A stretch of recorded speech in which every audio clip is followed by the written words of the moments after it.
అందరికీ నమస్కారం. ఒక శుభవార్త ఏంటంటే, నేను అప్పుడప్పుడు సర్వేలు చేస్తూ ఉంటాను. ఈ మధ్యన వైసీపీ వాళ్ళు అసలు టీడీపీ చాలా డౌన్ అయింది, అది ఇది అని మైండ్ గేమ్ ఆడుతూ ఉంటే, నేను మళ్ళీ సర్వే నిర్వహించడం జరిగింది. ఖచ్చితంగా అంటే తక్కువలో తక్కువగా అనుకుంటే 125 స్థానాలు, తక్కువలో తక్కువ మే గో అప్ టు 145 నాకు వచ్చిన అంచనాల ప్రకారం. ఎందుకంటే రాబోయే రోజుల్లో డెఫినెట్గా సభలు చాలా ఎక్కువ జరుగుతాయి. రేపు షెడ్యూల్ వచ్చిన తర్వాత, నామినేషన్లు అయిన తర్వాత ఆ 14 రోజుల సమయంలో చాలా ఢిల్లీ పెద్దవాళ్ళు కూడా వచ్చి మీటింగులు జరుగుతాయి. దాంతో ఇంకా ఎక్కువ మరింత ఊపు వస్తుంది. అది ఓకే, ఒకసారి సునామీలాగా వ్యవస్థ ఎక్కడికైనా వెళ్ళొచ్చు. అద్భుతమైన విజయాన్ని చంద్రబాబు నాయుడు గారు, పవన్ కళ్యాణ్ గారు, భారతీయ జనతా పార్టీ కూటమి సాధించబోతోంది. ఇందులో ఎటువంటి 0.01% కూడా అనుమానం లేదు. అతి జాగ్రత్తగా చేసిన సర్వే అంచనాలు ఇవి. ఇక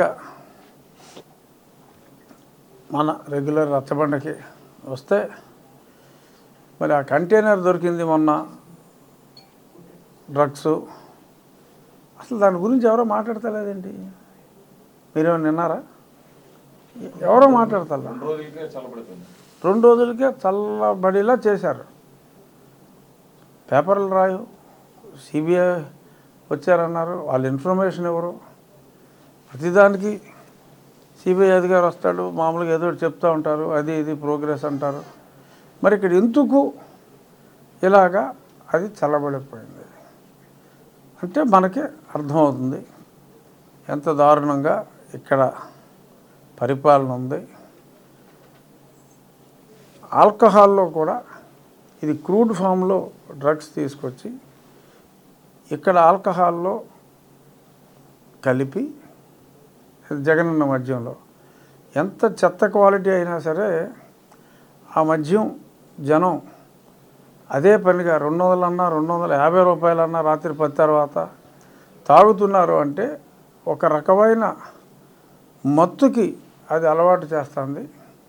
ఈ తెప్పించిన సరుకు చాలా వరకు ఇటువంటి వాటికే వాడుతున్నట్టుగా కూడా చాలామంది విజ్ఞుల అభిప్రాయం. ల్యాబొరేటరీకి పంపారన్నారు, 3 రోజుల్లో రిపోర్ట్ వస్తుందన్నారు. 20 రోజులు అయిపోయింది, ఒక్కడ మాట్లాడేంటి దాని మీద?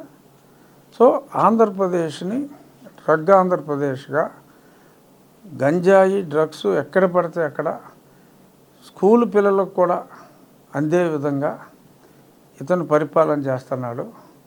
సో ఇటువంటి ప్రజల్ని సమూలంగా సర్వనాశనం చేసే ఇటువంటి వ్యక్తుల్ని రాజకీయ క్షేత్రంలో ఉంచితే రాబోయే తరాలకి ప్రమాదం. కొంతమంది మహిళలు విద్య ఏంటది జగనన్న అమ్మఒడి, ఓకే, రేపు చంద్రబాబు నాయుడు గారు ఎక్కువ మంది పిల్లలు ఇస్తామని చెప్పారు. బట్ అతను చేసేది అదే. మళ్ళీ స్కూల్కి వెళ్తే పిల్లలు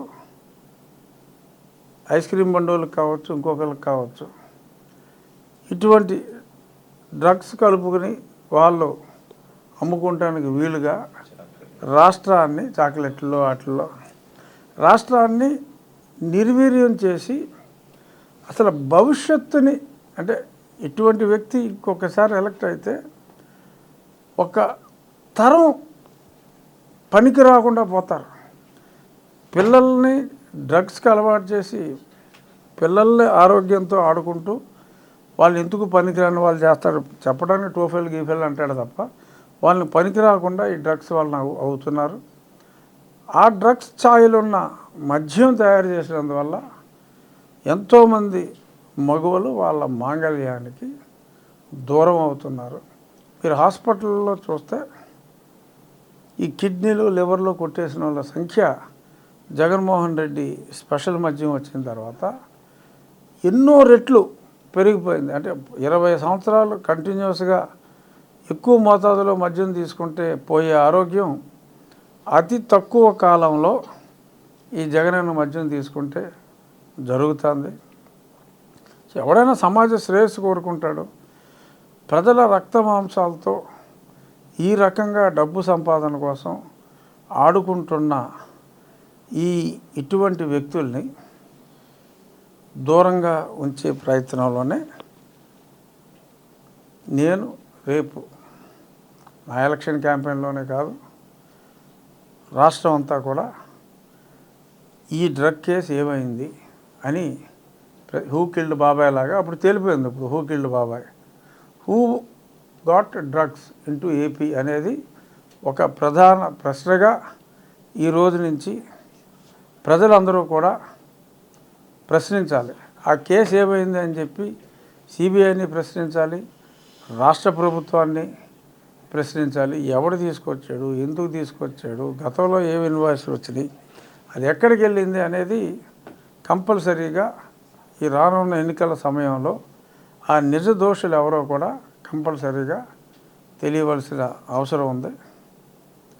సో ఇప్పటికొక డ్రగ్స్ వలన ఇతను ఎంత ఆంధ్రప్రదేశ్ని నాశనం చేస్తున్నాడు. మనకి 5 ఏళ్లలో మనకేమిచ్చాడు జగన్మోహన్ రెడ్డి? డ్రగ్స్ ఇచ్చాడు, రాజధాని లేని రాష్ట్రాన్ని ఇచ్చాడు, మాట్లాడే స్వేచ్ఛని హరించాడు, ప్రజలకు నిజాలు చెప్తే మెంబర్ ఆఫ్ పార్లమెంట్ని కూడా దారుణంగా దండించాడు. అంటే ఒక హింసారాజ్యాన్ని ఇచ్చాడు. ప్రజాస్వామ్య హక్కులు లేని రాజ్యాన్ని ఇచ్చాడు, రాజధాని లేని రాష్ట్రాన్ని ఇచ్చాడు. చెత్త మద్యం, ప్రొహిబిట్ చేసిన మాదక ద్రవ్యాల్ని ఇంటింటికి సప్లై చేశాడు. చెప్పటం మీకు మేలు జరిగిందంటేనే నాకు ఓటేయండి అన్నాడు. ఎన్ని కుటుంబాల్లో కీడు జరిగింది ఇటువంటివి అనేది కూడా మగువులందరూ కూడా ఆలోచించి 10 సంవత్సరాల తర్వాత మీ బిడ్డ ఇవాళ స్కూల్ ఫీజు ఇచ్చాడు మా జగనన్న, నా అకౌంట్లో వేసాడు. ఇదివరకు చంద్రబాబు గారు ఇచ్చేవారు, కాలేజీకి కట్టేవారు. మావాడు ఏం చేస్తున్నాడు అంటే నా పాత పార్టీ ప్రెసిడెంటు మీకు మగువుల అకౌంట్లో వేసి వాళ్ళని అట్రాక్ట్ చేయాలని చెప్పి మాయ మాటలు చెప్పి చూస్తున్నాడు. కానీ వాళ్ళ భవిష్యత్తుని సర్వనాశనం చేస్తున్నాడు అన్న విషయం ముఖ్యంగా మహిళలు తెలుసుకోవాల్సిన అవసరం ఎంతైనా ఉంది. కాబట్టి మహిళలారా మేల్కోండి. జగనన్న కొన్ని తరాలని సర్వనాశనం చేసే దిశగా ముందుకెళ్తున్నాడు. కొన్ని తరాలు బాగుపడాలి అంటే రేపు రాబోయే ఎన్నికల్లో చంద్రబాబు నాయుడు గారిని అత్యధిక మెజారిటీతో, అంటే వారి సభ్యుల్ని, కూటమి సభ్యుల్ని అత్యధిక మెజారిటీతో గెలిపించాలని నేను కోరుకుంటూ, రకరకాల ఇన్సిడెంట్లు జరుగుతున్నాయి. కొందరితో నిరాహార దీక్షలు చేస్తున్నారు, కొందరు ఆహార దీక్షలు చేస్తున్నారు, డ్రామాలు జరుగుతున్నాయి. బెట్టింగ్ బ్యాచ్ వాళ్ళు డ్రామాలు ఆడుతున్నారు. మన ఏరియాలో బెట్టింగ్లు ఉంటాయి. సో బెట్టింగ్లో జూన్ 4 తర్వాత ఇవ్వాల్సిన డబ్బులు ఇప్పుడు ఇవ్వాల్సి వస్తుందని చెప్పి ఒక 40 మంది ఉన్నారు బెట్టింగ్లో. ఒక్కొక్కడు 4 వేసుకుని మేము పెట్రోల్ పోసుకుంటాం అంటే డబ్బులు పోతాయంటే పెట్రోల్ పోసుకుంటాం అని అంటున్నారా? మరి నిజంగా బ్రాహ్మణుని అంటున్నారా? సో ఈ డ్రామాలన్నీ మీరు చూస్తున్నారు. ఎన్టీవీ టీవీ నేను ఉందా మాట్లాడా కూడా వాళ్ళతో ఇందాక. ఏంట్రా బాబు మీది స్టేట్ ఛానలా లేకపోతే ఉండి ఛానలా నాకు అర్థం కావట్లేదు. ఎంతసేపు ఉండి రామరాజు, రఘురామరాజు, శివరామరాజు, ఇంకో గొడవ లేదేంట్రా మీకు అని చెప్పి కూడా అడగటం జరిగింది. సో ఇక్కడ ఏమీ లేదు, అంత ప్రశాంతంగానే ఉంది. ఎవరో కొంతమంది జోదగాళ్ళు ఏదో డ్రామాలు ఆడుకుంటున్నారు. తప్పు లేదు, వాళ్ళు డబ్బులు పోతున్నాయి కాబట్టి ఎవరి డబ్బులు ఎవడ పోగొట్టుకుంటాడు, మా డబ్బులు పోతున్నాయి కాబట్టి, నా డబ్బులు పోతున్నాయని దీక్ష చేస్తే బాగోదు కాబట్టి రామలక్ష్మి గారి ఇంటికి వెళ్ళి వంట వరపు ఏదో బయట చేస్తున్నారంట. ఇటువంటివన్నీ ఏదో చేసుకుంటున్నారు, చిలిపి చర్యలు చేసుకుంటున్నారు. అది వాళ్ళు బెట్టపోకుండా ఉండటం కోసం వాళ్ళు ప్రయత్నం చేసుకుంటున్నారు. దానికి నేను బాధపడలా. పార్టీ గురించి తప్పుగా మాట్లాడటం, మధ్యలో ఎవరో నా గురించి కూడా జగన్మోహన్ రెడ్డి అనే పనికిమాలినాడు ద్వారా నా ప్రాణానికి ముప్పు ఉంది కాబట్టి కేంద్ర ప్రభుత్వం స్టడీ చేసి నాకు సెక్యూరిటీ ఇచ్చింది. మీరు చూస్తున్నారు, వై కేటగిరీ సెక్యూరిటీ ఇచ్చారు. నా సెక్యూరిటీతో నేను తిరగాలి. సో నా కారుతో పాటు వెనకాల కూడా మరి వాళ్ళు సరిపోవాలి. పైగా నేను వెళ్తే నాకంటూ సొంత మనుషులు ఉంటారు, అన్ని కులాలకు సంబంధించిన వాళ్ళు ఉంటారు. ఏదో ఒకే నెంబర్తో 5 కార్లు వేసి తిరుగుతున్నారు, ఈ ఊరోడు కాదు అని చెప్పి మాట్లాడారు. నేను ఈ ఊరోడు కదా, ఈ ఇల్లు ఎక్కడ ఉందో, ఊళ్ళో ఉందా? ఇప్పుడు మనం కూర్చున్న ఇల్లు. నా ఊరేది? మా నాన్నగారిది ఐబీవరం, మా అమ్మగారిది జోలపాలెం, మా అమ్మమ్మ గారిది ఏలూరుపాడు, మా అత్తగారిది ఉందూరు, మా అమ్మ తమ్ముడు మాంగారిది పాందువ. ఇలాగా మా మా తాతయ్య ఒక చెల్లెల్ని పెదమేరం ఇచ్చారు. నేను ఉండేదే పెదమేరం. ఆ మున్సిపల్ గారు మా తాతయ్య మేనల్డు. అలాగా ఆల్మోస్ట్ ఒక 25 నుంచి 30 గ్రామాల్లో నా డైరెక్ట్ లింక్, అంటే మా నాన్నకి మేనమామలు కానీ లేకపోతే మేనత్తలు కానీ ఈ మా సొంత బంధుత్వాలు ఉన్నాయే 25 ఇల్లు ఉంటే, భీమవరంలో ఇల్లు కట్టుకున్నాడు నన్ను కామెంట్ చేసిన అబ్బాయి. తప్పలేదు, భీమవరం ఇది కలిసిపోయి ఉందని కాదంటలా. ఉండిలో ఉన్నది నేను, నన్ను లోకల్ కాదంటారేంటి? పబ్లిసిటీ అనో తినేవాడు ఎవడన్నా మాట్లాడా? నా ప్రాంతం ఇది, మా తల్లి, మా తండ్రి, మా తాత, మా ముత్తాత అందరి ప్రాంతం ఇది. నా ఇల్లు ఉన్నది ఇది. బ్రతుకు తెరువు కోసం పక్క ఊరు వెళ్ళాం, వచ్చాం. మరి దీనికి ఈ ప్రాంతం కాదు ఏంది అని మాట్లాడటం, అది మరి ఈ ప్రాంతం కానప్పుడు మొన్న నేను జనవరిలో వచ్చాను. మరి 50 కార్లు వేసుకొచ్చి రిసీవ్ చేసుకున్నారు కదా, అప్పుడు ఈ ప్రాంతం కాదని తెలియదా? ఓ బయటోడు వచ్చాడని చెప్పి వచ్చాడా? కాదు కదా. నాకు రామరాజు గారు అంటే అత్యంత గౌరవం ఉంది, అలాగే శివరామరాజు గారు అన్న నాకు గౌరవం. వాళ్ళిద్దరూ ఎప్పుడు కలిసే ఉండేవారు. సరే వాళ్ళకి ఏదో డిఫరెన్స్లు వచ్చినాయి. వాళ్ళకి డిఫరెన్స్లు వచ్చినంత మాత్రాన నేను ఒక సైడ్ తీసుకుని మాట్లాడకూడదు. ఎందుకంటే నాకు రామరాజు గారికి శత్రుత్వం లేదు, నాకు శివరామరాజు గారికి శత్రుత్వం లేదు. అంతా మిత్రులు, నా వరకు అంతా మిత్రులు. శివరామరాజు గారు నేను ఎలక్షన్లో పోటీ చేసుకున్నప్పుడు కూడా మీరు అబ్జర్వ్ చేస్తే ఏముంది 5 ఏళ్ళు క్రితమే, పెద్ద విపరీతమైన ఫ్లాష్ బ్యాక్. అక్కడ ఒక్క కామెంట్ నేను శివరామరాజు గారి మీద, ఎన్నికల్లో ప్రత్యర్థులు తిట్టుకుంటారు, ఒక్క కామెంట్ నేను ఆయన మీద చేయలే, ఆయన నా మీద ఒక్క కామెంట్ చేయలే.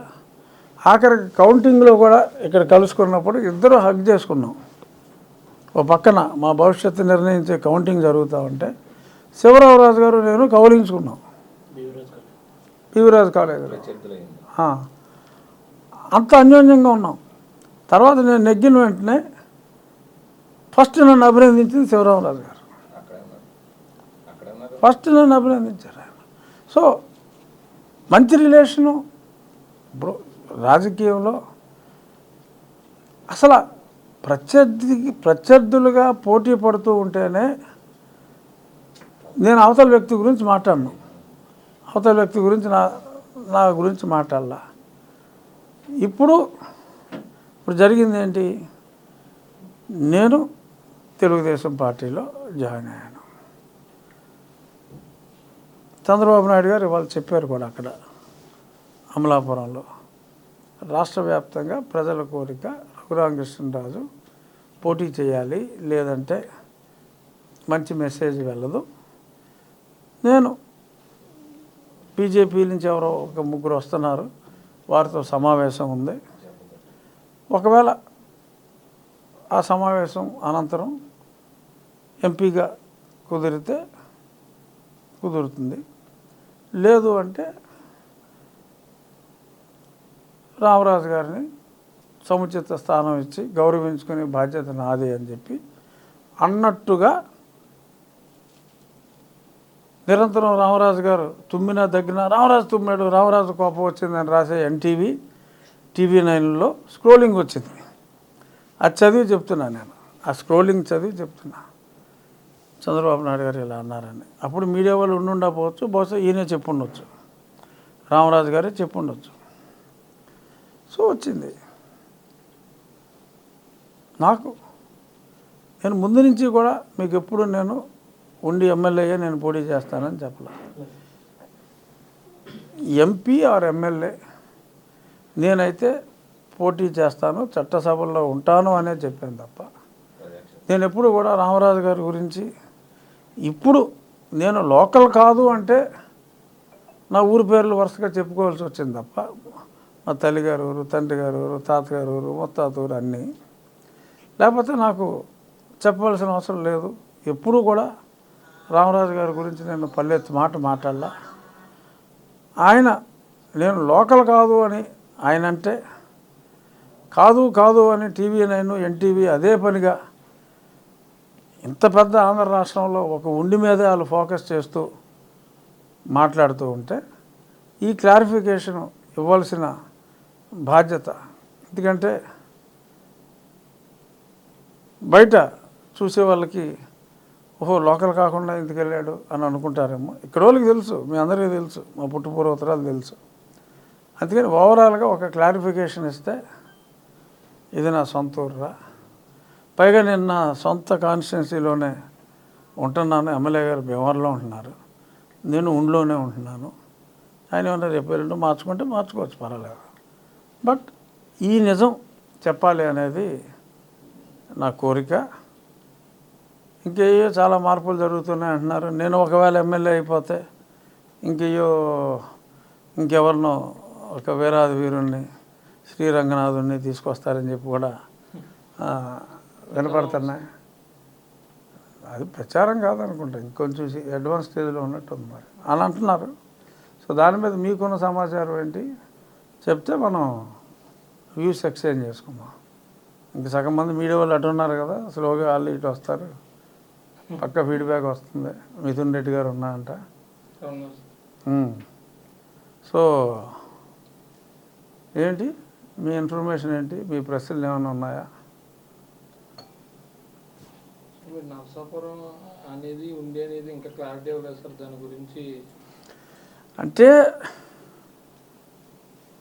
ఆయన చంద్రబాబు నాయుడు గారు చెప్పింది, రేపు ఢిల్లీ నుంచి ఒక ముగ్గురు వస్తున్నారు, సో వాళ్ళతో మాట్లాడి నేను చెప్పేస్తాను అని, వీరికి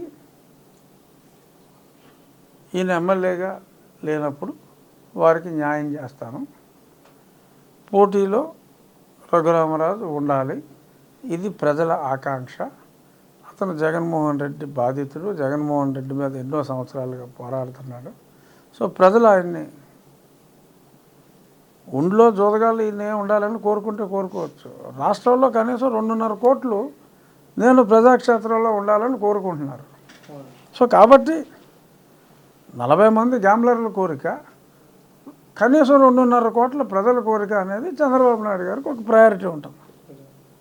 అలాగని నేను రామరాజు గారికి ఇవ్వకూడదని కానీ ఇంకోటి నేను కామెంట్ చేయట్లా. ఆయన కష్టపడ్డాడు, ఆయన మొత్తం హౌసెస్ అన్నీ తిరిగారు, అవన్నీ సత్యాలే, అదేవి నేను కాదంట్లా. కానీ ఒక పక్క యువజన శ్రామిక రైతు కాంగ్రెస్తో మాట్లాడుకుంటూ, తెలిసిందే కదా అందరికీ, మళ్ళీ ఇక్కడ ఆ క్రమంలో పార్టీని అలర్ట్ చేయటం అనేది కరెక్ట్ కాదు. పార్టీ తీసుకునే నిర్ణయం బ్రాడర్ స్టేట్ లెవెల్ ఇంట్రెస్ట్లో తీసుకుంటుంది. గ్యాంబ్లర్స్ ఇంట్రెస్ట్ ఒకటే కాదు. ఓకే, అన్నీ చూసుకుంటూ కిందకు వస్తే ఓకే, గ్యాంబ్లర్ని కూడా చూసుకోవచ్చు, ఇబ్బంది లేదు. ఎన్ని కోట్లు పెట్టకట్టారో అందరికీ తెలుసు, ఎందుకు పోరాడుతున్నారో అందరికీ తెలుసు. కానీ పార్టీని విమర్శించటం, నన్ను వ్యక్తిగతంగా విమర్శించటం అనేది మంచి పద్ధతి కాదు. రేపొద్దున నాకు ఎంపీ సీటు వచ్చిందనుకోండి, ఇప్పుడు ఈయన మరి పార్టీని విమర్శించాడు, అనవసరం కదా. సపోజ్ రేపు రంగనాథరాజు కాదు ఈయనకి ఇస్తానన్నాడు అనుకోండి, వెళ్ళిపోవచ్చు. అడిగిన మాట నిజం, అందులో అబద్ధం లేదు. ఈయనే ఎవరు పెట్టాడు, ఎవరు మాట్లాడారో తెలుసు. పార్టీలోకి ఎవరు వచ్చినా స్వాగతిస్తాం, ఎమ్మెల్యే సీటు ఇవ్వమని అన్నట్టుగా ఉంది. సో ఆయన మాట్లాడుకునేవాడిని తప్పులేదు. సీట్ రానప్పుడు ఇంకో పార్టీలో సీట్ ట్రై చేసుకుంటారు. బట్ వెళ్ళిపోయేటప్పుడు మరి ఇంకా పార్టీని విమర్శించడం అనేది కరెక్ట్ కాదు. రేపు పొద్దున్న నేను ఎంపీ అవ్వచ్చు, ఆయన ఎమ్మెల్యే అవ్వచ్చు, మీ ఇద్దరం కలిసి తిరగాలి కదా. నాకు ఓటేయండి అని ఆయన చెప్తాడు, రఘురాజు ఓటేయండి అని ఆయన చెప్తాడు, రామరాజు ఓటేయండి సార్ వాళ్ళ మంచోడు అని చెప్పి నేను చెప్పాలి. దానికి కూడా స్కోప్ అయితే ఉంది కదా, పూర్తిగా రూల్ అవుట్ కాదు కదా. రూల్ అవుట్ అవ్వకుండా మరి ఎందుకని ఇలాగా? ఈయనేమో 3 పూటలు భోజనం చేస్తాడా, ఇద్దరు ముగ్గురిని అక్కడ భోజనం చేయొద్దని కూర్చోబెడతాడా? ఈయన కూర్చోవచ్చు కదా, న్యాయం కాదు కదా. వేరే వాళ్ళని భోజనం చేయకుండా ఉండమంటాం. చెప్తారు, ఇంటికి తీసుకెళ్ళిపోతారు, అంత కామనే అది. లేకపోతే పోలీసులు బతిమాలైనా వెళ్ళిపోతారు, తప్పదు అది. 2 రోజులు భోజనం చేయకపోతే సరైన ఎక్కించాలి కదా. అంటే నేను అనేది ఈయనకి బాధ ఉన్నప్పుడు ఆ బాధని ప్రజలకు పంచడం కరెక్ట్ కాదు. ఈయన కావాలంటే చేసుకోవచ్చు, అలాగే నేను చేయమని చెప్పట్లా. ఇంకొకరితో చేయించడం కరెక్ట్ కాదంటున్నా. వాళ్ళంతటా వాళ్ళు చేశారంటే మీరు నమ్ముతారా? ఎవరన్నా నమ్మరు కదా, అంతే కదా. సో అది అన్యాయం అంటున్నా, అంతే నేను అన్నది. సార్ ఒక విషయం సార్, ఇందాక మీరు ఆల్రెడీ జవాబు చెప్పేశారండి. దాంట్లో ఒకటి, ఇక్కడ ఎమ్మెల్యేగా గెలిచినా కానీ ఇక్కడ లోకల్గా ఉండరు, ఆయన ఢిల్లీలో ఉంటారని చెప్పు వస్తారు. నేను అది కూడా వీళ్ళు చెప్తున్నారు. ఢిల్లీలో ఎంపీగా ఉన్నప్పుడు ఢిల్లీలో ఉండాలి సమావేశాలప్పుడు. నేను ఎంపీ అయినా, మేలో ఎంపీ అయితే జనవరి పండగ దాకా ప్రతి వారం పార్లమెంట్ సెషన్ లేనప్పుడు కనీసం 3 రోజుల పాటు ఇక్కడే ఉన్నా. కనీసం మాకు ఎవ్రీ వీకు ఒక పార్లమెంటరీ కమిటీ మీటింగ్ ఉంటుంది. అప్పుడు నేను 6 కమిటీల్లో మెంబర్ని, ఒక పార్లమెంటరీ కమిటీ చైర్మన్ని. నా కమిటీ నేను ఎవ్రీ వీక్ ఒక మీటింగ్ పెట్టాలి. నేను మిగిలిన 6 కమిటీలో మెంబర్ని. అవి వారానికి కాకపోతే 10 రోజులుగానే ఒక కమిటీ మీటింగ్ ఉంటుంది. అయినప్పటికీ నేను వారానికి 3 రోజులు జగన్మోహన్ రెడ్డి నాకు రాష్ట్ర బహిష్కరణ విధించేదాకా వారానికి 3 రోజులు ఇక్కడే ఉన్నా, ఎంపీగా ఉన్నా కూడా. ఇప్పుడు ఒకవేళ నేను ఎమ్మెల్యేకే పోటీ చేస్తే ఢిల్లీలో ఎలా ఉంటాను? అన్నం తినేవాడు ఎవరన్నా మాట్లాడా? ఎమ్మెల్యే ఢిల్లీలో ఏం చేస్తాడు? నేను ఢిల్లీలో ఎందుకున్నాను? ఇక్కడి నుంచి నన్ను బహిష్కరించాడు కాబట్టి రాక హైదరాబాద్ వస్తే ఎత్తు దొబ్బాడు, చావు దొబ్బాడు. ఆ తర్వాత మళ్ళీ ఇంకేందరూ తీర్చేసుకున్నాడు, కోపం తీర్చేసుకున్నాడు, దోలు తీర్చేసుకున్నాడు అని అనుకుని ఆ తర్వాత వస్తే మళ్ళీ కిడ్నాప్ అటెంప్ట్ చేస్తే మళ్ళీ అప్పటికప్పుడు పారిపోవాల్సి వచ్చింది. మోడీ గారి మీటింగ్కే నన్ను రానివాళ్ళ, అది మీకు తెలుసు. ప్రోటోకాల్ ప్రకారం నేను రావాలమ్మా. ప్రైమ్ మినిస్టర్ గారు వచ్చారు, లిస్టులోంచి నా పేరు తీసేసి అన్ని చెక్ పోస్టుల దగ్గర కాపలా పెట్టాడు. నా ఫ్లెక్సీలు వేసిన వాళ్ళందరి మీద కేసులు పెట్టారు, కుర్రోళ్ళతో సహా, మీకు తెలుసు. రాలేదని చెప్పి ఎలా అంటారు? అన్నం తింటున్నారా, ఇంకేదన్నా అశుద్ధం తింటున్నారా? మాట్లాడే ఏదోలో ఎలా రమ్మంటారు? వచ్చి చచ్చిపోమంటారా కొట్టించుకుని? అర్థం పద్ధం లేకుండా మాట్లాడుతున్నారు. ఎమ్మెల్యే అయితే ఎస్ అందుబాటులో ఉండవలసిన అవసరం ఉంది. ఇవాళ ఎమ్మెల్యేని పాలేరు కింద చూస్తున్నారు జనం. సో పాలేరు పనికి ఒప్పుకున్నప్పుడు పాలేరు బాధ్యతలు చేయాలి. నేను ఎంపీ కింద ఉండి ఫస్ట్ 6 నెలలు ఎలా వచ్చాను, తర్వాత నేను ఎందుకు రాలేదు అనేది అందరికీ తెలుసు. సో కాకపోతే ఆ రకంగా ఒక దురభిప్రాయం క్రియేట్ చేయడానికి ప్లాన్ చేస్తున్నారు. ఈ గ్యాంబ్లర్లు క్రియేట్ చేసే దురభిప్రాయాలకి ప్రజలంతా ఫూల్స్ కాదు. నేను ఆల్మోస్ట్ ప్రతిరోజు ఇక్కడ TV5లు ABNలు ఈ రాష్ట్ర ప్రభుత్వం బ్యాన్ చేసిన ఫోన్లు ఉన్నాయి కదా, ఫోన్లో నన్ను చూడనోడు ఎవరు లేడు. నేను అందరికీ రాష్ట్రంలో జరుగుతున్న అన్యాయాలు అవినీతిని ఎప్పటికప్పుడు తెలియజేస్తూనే ఉన్నాను. సో ఎమ్మెల్యే అయితే ఢిల్లీలో ఉంటానా? ఎమ్మెల్యే ఎక్కడుంటాడు? రాంబాబు ఎక్కడున్నాడు? లోకల్లో ఉంటాడు కదా. అవును, నేను ఇక్కడే ఉంటాను. అంటే మిమ్మల్ని కలవాలంటే 4-5 దాటుకుని రావాలి, సామాన్యులకు అందుబాటులో ఉండరని చెప్పేసి మొన్న జరిగిన మీటింగ్లో ఒకసారి చెప్పారు. అవునమ్మా, వాళ్ళు చెప్పుకుంటారు. ఇప్పుడు నేను ఇక్కడికి వచ్చినప్పుడు నేను ఎంతమందిని కలుస్తున్నాను? మీ కల్లారా మీరు చూస్తున్నారు కదా. వచ్చిన వాళ్ళందరినీ అపాయంగా పలకరించి కలుస్తున్నాను కదా. ఎవడ పర్మిషన్ తీసుకుంటున్నాడు? ఇక్కడికి వస్తున్నారు, ఆ గదిలోకి వస్తున్నారు, ఆ గదిలోకి వస్తున్నారు. నేను అందరితోటి కలిసే ఉంటున్నా. లేరులేంటి? ఇప్పుడు నాకు ఒక సెక్యూరిటీ థ్రెట్ ఉంది. ఎవడో కొడవలు వేసుకొచ్చాడా, కత్తి వేసుకొచ్చాడా అనేది చూడవలసిన బాధ్యత ఒక సెక్యూరిటీ లేయర్ ఉంటుంది. అది తప్పదు, అంతే కదా. నాకు ప్రాణాపాయం ఉందని చెప్పి నాకు సెక్యూరిటీ ఇచ్చారు కాబట్టి వాళ్ళ రూల్ అది కంపల్సరీ. ఒక బాడీ చెక్ చూస్తారు. గన్ను తీసుకొచ్చాడా, లేకపోతే కొడవలు వేసుకొచ్చాడా, లేకపోతే దస్తగిరిలాగా గొడ్డలు వేసుకొచ్చాడా. సార్ ఇప్పుడు ఈ టీడీపీకి సంబంధించి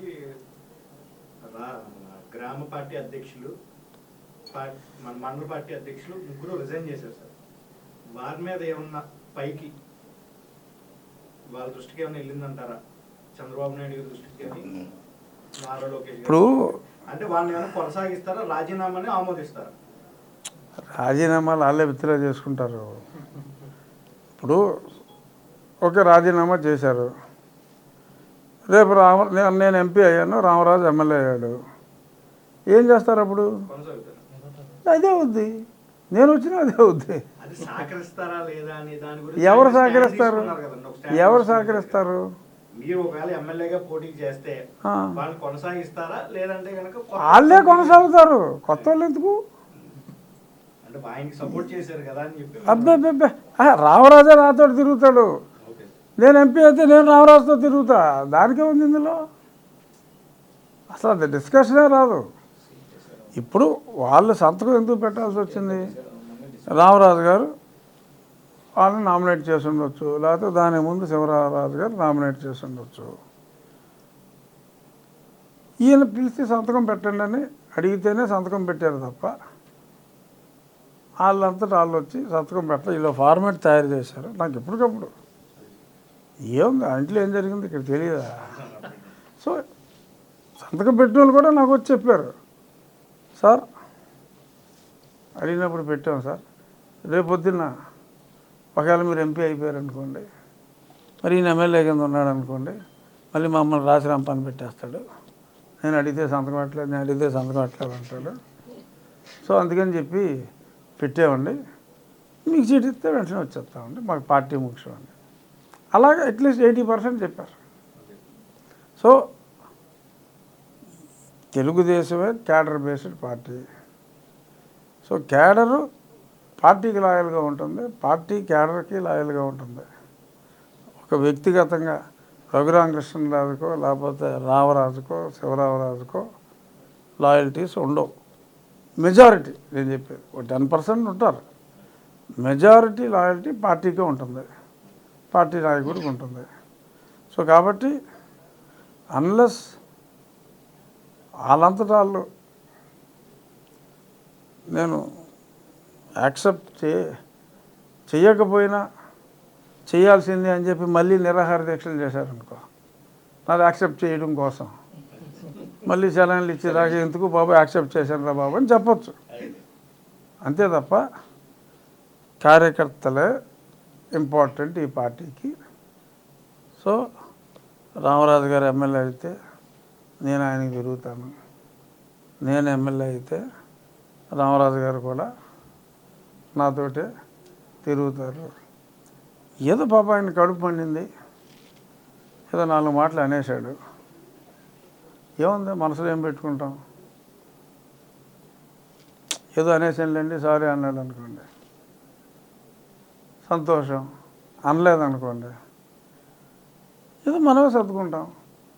నీకు అనాలన్నా అనలేకపోతున్నామా అని చెప్పి అనేస్తాం మనమే.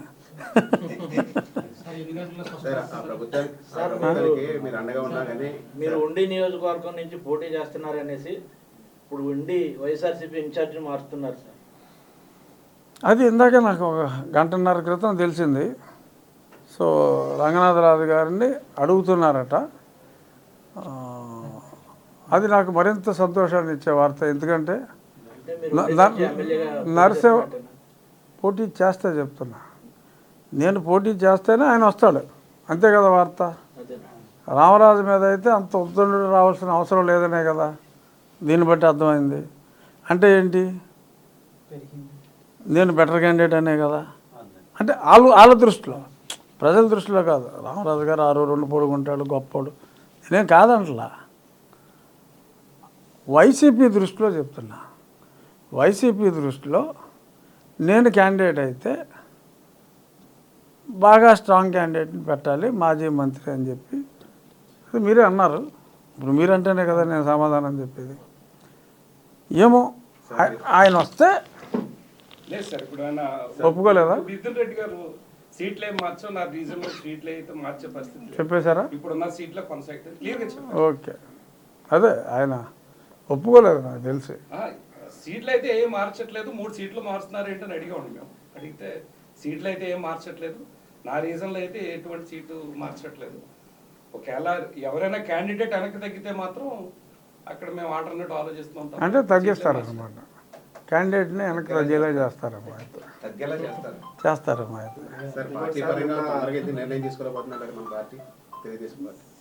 ఏదో ఇందాక మరి ఎన్టీవీ TV9 స్క్రోలింగ్లో నేను చూసింది, వాళ్ళు రేపు కలుస్తారు, వెంటనే నిర్ణయం తీసుకుంటాం జరుగుతుంది అన్నారు. మేబీ రేపు సాయంత్రానికి లేదంటే ఎల్లుండి పొద్దుటికల్లా అఫీషియల్గా ఖచ్చితంగా ఆంధ్రజ్యోతి పేపర్లో వస్తుందని నేను అనుకుంటున్నాను. నిన్న వైసీపీ పార్లమెంటు అభ్యర్థిగా పోటీ చేస్తున్న ఉమాబాల గారు మాట్లాడుతూ ఈ 5 ఏళ్ళలో కూడా ఎంపీగా ఉన్నటువంటి రఘురామకృష్ణరాజు గారు ఏమీ పని చేయలేదు, అభివృద్ధి అంతా కూడా వెనకడిపోయింది, సమస్యలు అక్కడే ఉన్నాయి. ఆయన వైసీపీని వ్యతిరేకించి కూర్చోవడం వల్ల అభివృద్ధి అంతా వెనకబడిపోయింది. కాబట్టి ఇప్పుడు నన్ను గెలిపించడం ద్వారా ఏవైతే వెనకబడిన అభివృద్ధి ఉందో దాన్ని అన్ని కూడా మేము చేస్తామని విమర్శించారండి. దానికి మీ సమాధానం? నేను ఉమాబాల గారిని ఒక్క మాట కూడా మాట్లాడను. ఆవిడ ఎన్ని విమర్శించుకున్నా నేను రాలేదు అంటే దానికి కారణం ఆ పనికి మూలం జగన్మోహన్ రెడ్డి గారు. ఈవిడ నన్ను ఎన్ని మాట్లాడినా దానికి కారణం ఆ జగన్మోహన్ రెడ్డి గారు అని నేను వాడినే తిడతాను తప్ప గౌరవనీయులైన ఉమాబాల గారిని నేను ఒక్క మాట కూడా మాట్లాడను. ఆవిడ నాకు లాస్ట్ టైం నా ఎలక్షన్ ఏజెంటు, నా గెలుపులో ఆవిడ పాత్ర ఉంది. జనాలకు తెలిసిందని నేను మళ్ళీ ఎందుకు చెప్పుకోవాలి? నేను చేసింది ఆవిడ దృష్టిలో నేనేమీ చేయలేదు. ఎందుకంటే ఆవిడ ఇంకా ఆ కౌన్సిలర్ స్థాయిలోనే ఉండిపోయినట్టుగా ఉన్నారు. వారికి తెలిసి ఉండకపోవచ్చు, తెలిసినా కూడా తాడేపల్లి నుంచి స్క్రిప్ట్ వస్తుంది, ఆ స్క్రిప్ట్ చదువుకోవాల్సిన పరిస్థితి రావచ్చు. నా దృష్టిలో ఆవిడ నాకు గతంలో నా ఎలక్షన్లో నాకు మెయిన్ 1 ఆఫ్ ద 3 ఏజెంట్స్గా ఉన్నారు. వారంటే నాకు గౌరవం, వాళ్ళ నాయకుడు అంటే నాకు అసహ్యం. ఈవిడ నా గురించి ఒక కామెంట్ చేస్తే ఆవిడ నాయకుడిని 4 కామెంట్లు చేస్తా. రోజుకి ఆవిడ నా మీద 4 చేస్తే నేను జగ్గుగాడి మీద 16 కామెంట్లు చేస్తా. అతన్ని తిట్టించడం ఈవిడ అభిమతం అయితే నాకు సమ్మతం. ఓకే, క్లోజ్ చేద్దాం. Thank you.